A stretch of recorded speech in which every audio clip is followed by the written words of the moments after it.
and improving, excuse me, and improving collaboration within the healthcare community. She also founded Military Resilience Foundation for Veterans and First Responders. At this point in time, the next voice you're going to hear is going to be from our keynote speaker, Ms. Aynisa.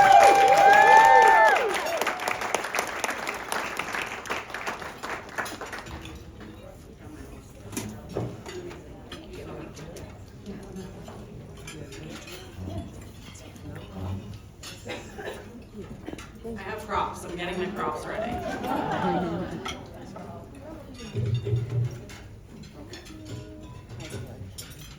So I'm secretly relieved that I'm not getting in the way of lunch because I really like food and I was stressing that part of it more than anything. I'm very happy that you're all eating, so please enjoy your lunch. Don't worry about the fork noises. I'm assuming you could hear me okay, so.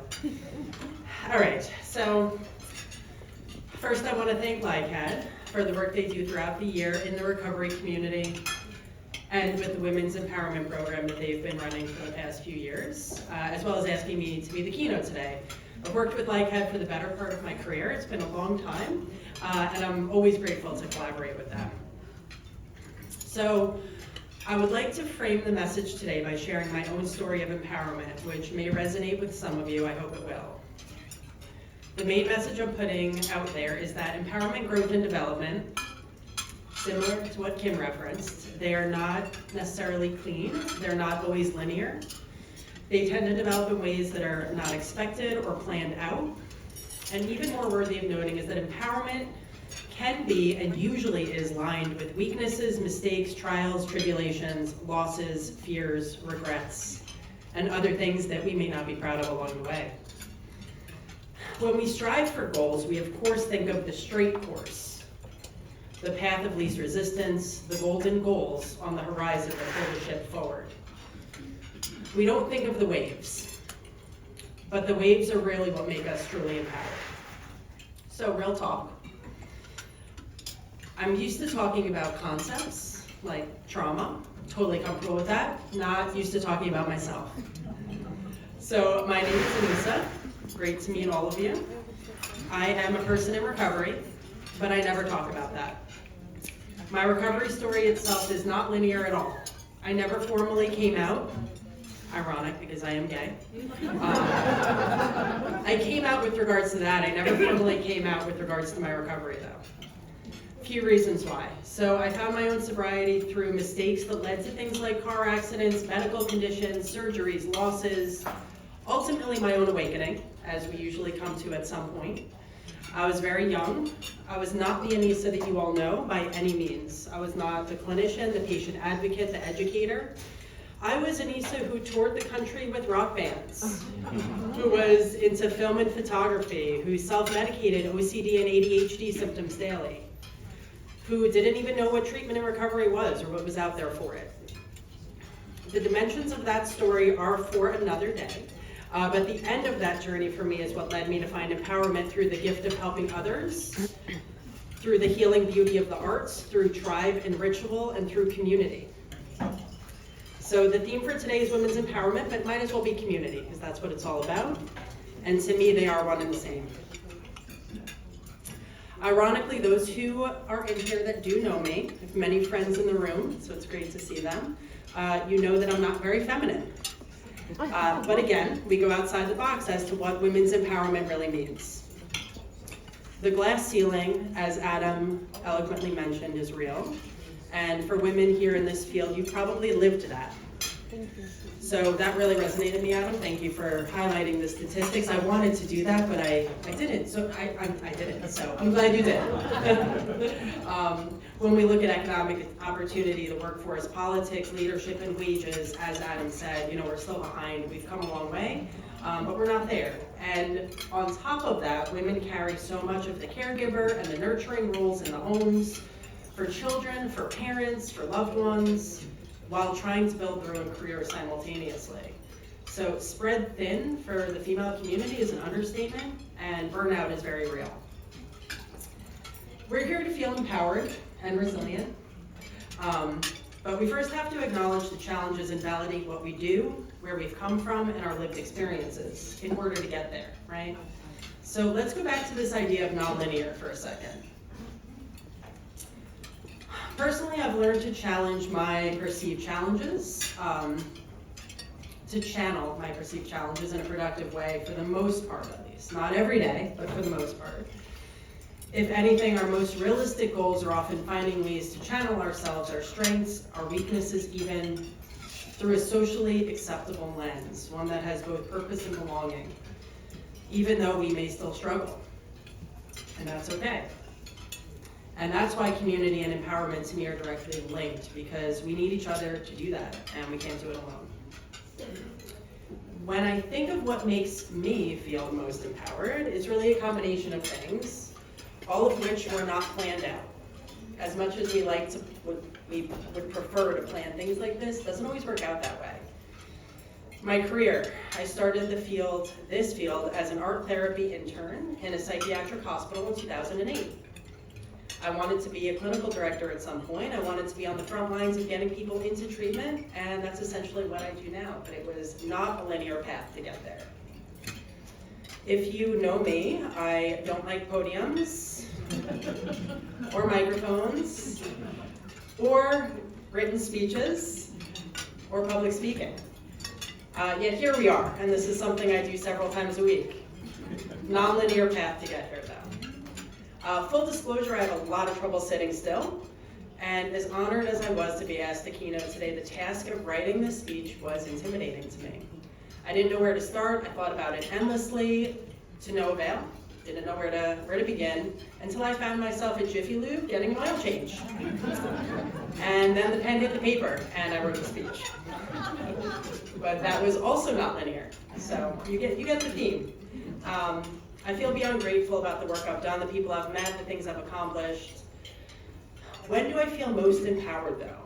And what do I think we need as reminders to stay on our paths of empowerment? For me, it's my personal story, my family, and on a smaller scale, but one that really matters, it's the moments where I can accomplish a physical or emotional feat that I did not think I had the muscle for. These components of my life all add up and feed into each other, and they're nonlinear and often unexpected. I've been really lucky in a lot of ways. As a woman, we experience pressures from so many angles and from a young age. Growing up, I wanted a family, I wanted to get married, I wanted to have children. As someone from the LGBTQ community, which I knew very young, I was not sure that that was in the cards for me at all. But in a very nonlinear way, I did get there. I'll tell you about that now. I met a wonderful wife who's here today.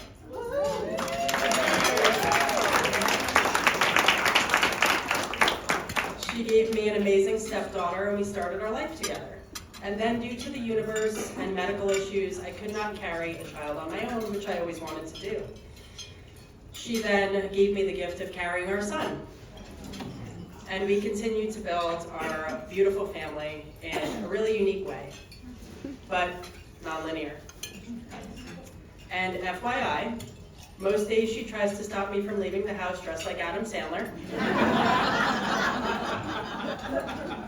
For those that don't get that reference, sweats, a hoodie, t-shirts, sometimes will fight me from actually leaving the front door. And some days she wins. Not all days, but some days she does win.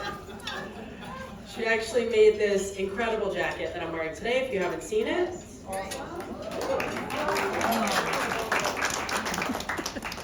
She's going to start her own clothing line after this. Plus my spot here. The reason why I do things like this and she supports them is because, for me, success is a different image than what people might think. It's not corporate, it's not stereotypical. My story, for example, is anything but those things. And I want others to know that that's entirely possible if that's what feels right to you. And it's not always linear. On my personal and family identity, my son named me on his own. He calls me Bob. I am somewhere in between a mom and a dad to him, and that was unexpected as well, and I love it. And it empowers me to no end, and even that was nonlinear. Finding my recovery out in the world in my 20s on my own without knowing what that was or what that meant, and then getting a job in our field of all things, which at the time felt right. I wasn't really sure why, but there was purpose there. And I didn't realize how many gifts I would get along the way with that, which was also a nonlinear journey. Success is not always in a straight line. In my career, I've been gifted with leadership roles. I'm so grateful for that. Sometimes I feel like I'm still an art therapy intern. Many days I do miss being a group therapist in an inpatient psych hospital. I hope I've been able to help inspire and mentor others, because that's what it's all about and what was done for me, and it really meant a lot. One of my prior mentees from LIPA's Women Empowerment Program is here today. You all heard from her, Kim Labasso.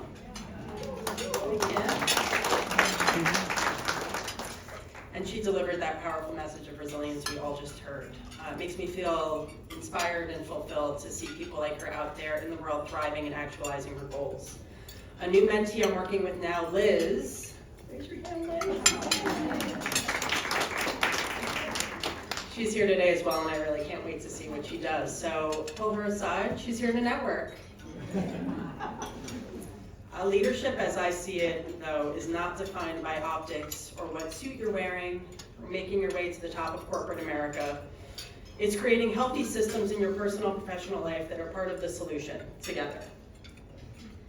Part of our independent and interdependent quests for quality of living. Because without that, what do we have, right?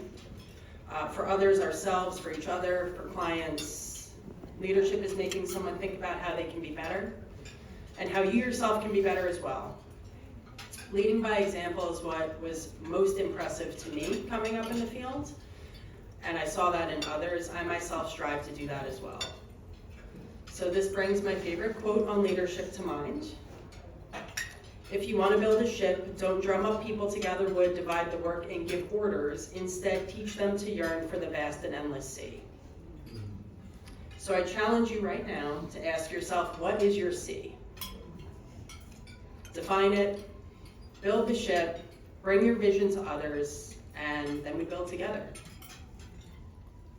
So, closing thoughts that I want to bring to all of you. These are truths that I've found to help me on my journey of empowerment over the years, and maybe they can help you as well.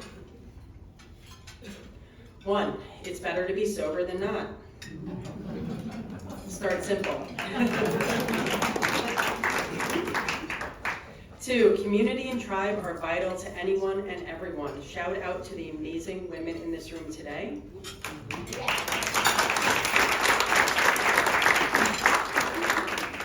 And shout out to the men in this room that support women.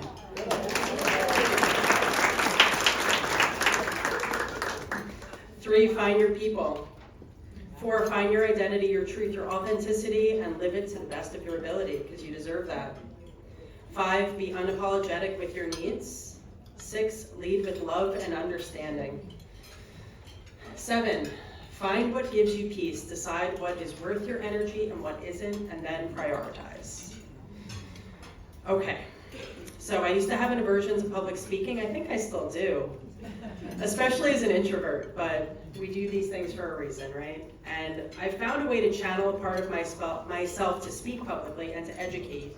And again, I do this several times a week, something that I was not always passionate about and comfortable with. And people ask me how I do that, especially people that knew me before. And the part of me that I reference, the facilitator, the group therapist, that's the part of me that I use to do these. So I am telling you that for a reason. This is going to segue to our last part here, which is kind of a group therapy activity that we're going to do together right now.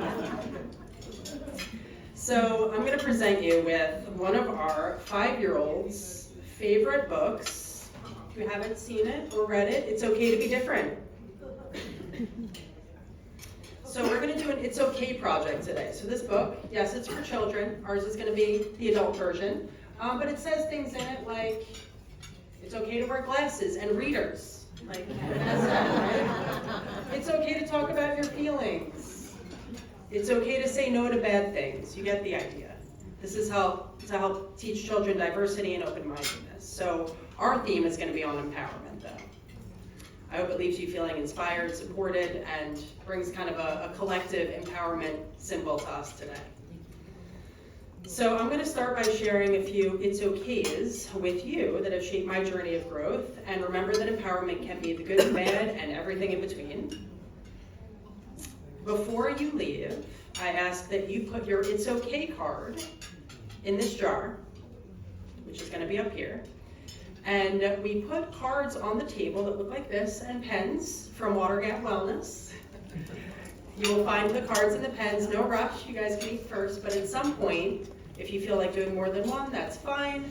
Fill in the It's Okay card, put it in the jar, and we'll put together a project, and then we'll share it with LICAD, and they can share it with all of you. So, I'm gonna go first. I'll give a few examples to get us thinking. It's okay to not be okay sometimes. It's okay to rely on others. It's okay to speak up when something seems wrong. It's okay to separate personal and professional identities. It's okay to be true to yourself. It's okay to start small. It's okay to admit burnout. It's okay to make mistakes. It's okay to take time finding yourself. It's okay to aim high. And it's okay to advocate for yourself and for others. So we'll keep that list going together. I really look forward to seeing what we come up with. If I could do anything, it would be things like that all day, every day. So humor me, please. And again, before you leave, just put your cards in the jar. Again, I just want to thank LICAD for having me today. Everyone in this room is incredible individuals, many of whom have had a great impact on my career and my empowerment journey, and still do have that impact.